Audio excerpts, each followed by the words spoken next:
Forward biasing क्या है, ध्यान से सुनिए। फॉरवर्ड बायसिंग, फॉरवर्ड बायसिंग या बैकवर्ड बायसिंग में से एक क्वेश्चन, रिवर्स बायसिंग भी बोलते हैं उसको, एक क्वेश्चन जरूर आ रहा है दोनों पॉइंटों में से।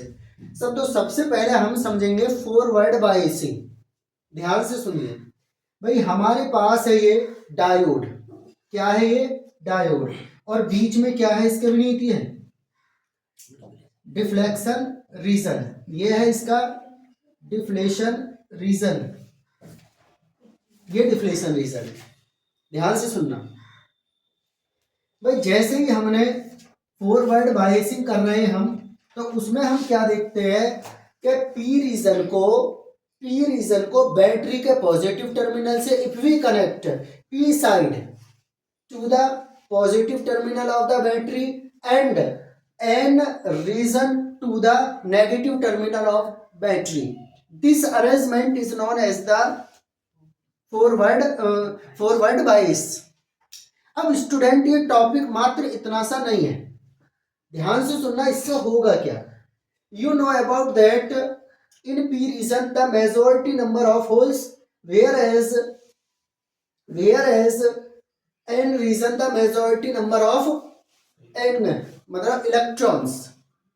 एन रीजन में मेजॉरिटी नंबर में फ्री इलेक्ट्रॉन पाए जाते हैं कि नहीं, और वही पी रीजन में मेजॉरिटी में होल्स पाए जाते हैं। ध्यान से सुनना कहानी भाई, इनके अंदर एक स्मॉल क्या होता है, इलेक्ट्रिक फील्ड होता है, जो इधर के इलेक्ट्रॉनों को इधर मूवमेंट ना होने दे रहा है, और इधर के जो होल्स है उनको नहीं जाने दे रहा है। बट आपने क्या करा, एक एक्सटर्नल बैटरी का सोर्स लगा दिया, बैटरी ये लगाया आपने बैटरी।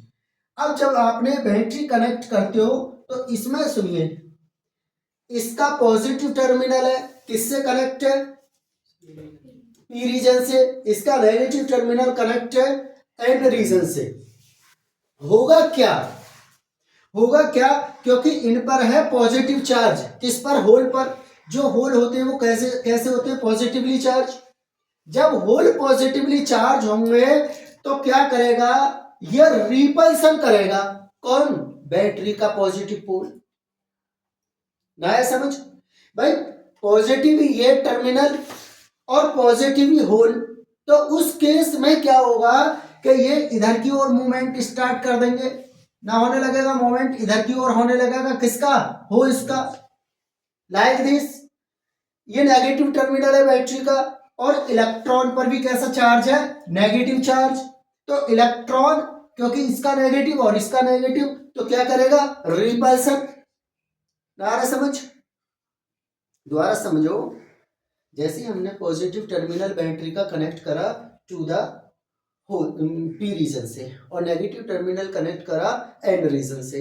अब क्या हुआ स्टूडेंट के इसमें रिपल्सन की वजह से, क्योंकि पॉजिटिव को पॉजिटिव से कनेक्ट कर रहे हो तो रिपल्सन तो होगा। जब रिपल्सन हुआ तो डिफ्लेशन लेयर धीरे धीरे करके छोटी होती जाएगी। क्यों होती जा रही है छोटी, क्योंकि इधर से इलेक्ट्रॉन का मूवमेंट हो रहा है और उधर से इलेक्ट्रॉन का मूवमेंट हो रहा है, अपोजिट डायरेक्शन में होने लगा ना, तो डिप्लेशन लेयर क्या हो जाएगी, छोटी होकर के ब्रेक हो जाएगी। क्लियर होगा। अब उसकी वजह से इलेक्ट्रॉन इधर की ओर निकल के आ जाएगा, ये क्या आ रहा है, इलेक्ट्रॉन का मूवमेंट ये चलने लगे इलेक्ट्रॉन। जब इलेक्ट्रॉन इसके अंदर मूवमेंट करने लगेंगे तो उससे क्या होगा, करंट फ्लो करने लगेगा। तो this arrangement is known as the forward biasing. दोबारा बताऊं, फॉरवर्ड बायसिंग में करंट फ्लो करता है, तुम्हें अच्छी तरीके से समझ में आ गया। दोबारा से सुन लो, what is the forward biasing, if we connect P side of the diode to the positive terminal of the battery and N side of the diode to the negative terminal of battery, this arrangement is known as the forward biasing. Clear? अब कहानी यहां से start होती है। When we connect the battery to the diode, the hole and electron due to the repulsion, देखिए सुनिए, यहां से ये पॉजिटिव टर्मिनल बैटरी का और होल पर भी पॉजिटिव चार्ज है, तो ये क्या करेंगे, रिपल्सन करेंगे, तो आगे की ओर मूवमेंट करेंगे। इधर से क्या आएंगे, इलेक्ट्रॉन, क्योंकि इलेक्ट्रॉन का और इनका मूवमेंट स्टार्ट हो जाएगा तो करंट फ्लो करने लगेगा। अगर ये हमने करंट बैटरी को रिमूव कर दिया, फिर से इसी प्रकार की लेयर तैयार हो जाएगी। पर ये केस तभी देखने को मिलता है स्टूडेंट कि जब आपका एक्सटर्नल जो इलेक्ट्रिक फील्ड है मोर देन हो किससे, external electric field internal electric field से स्ट्रांग होना चाहिए इस केस में। अब जैसे मैंने तुम्हें बताया, सिलिकॉन का कितना अभी पोटेंशियल बैरियर, सिलिकॉन का बताया 0.7 वोल्ट।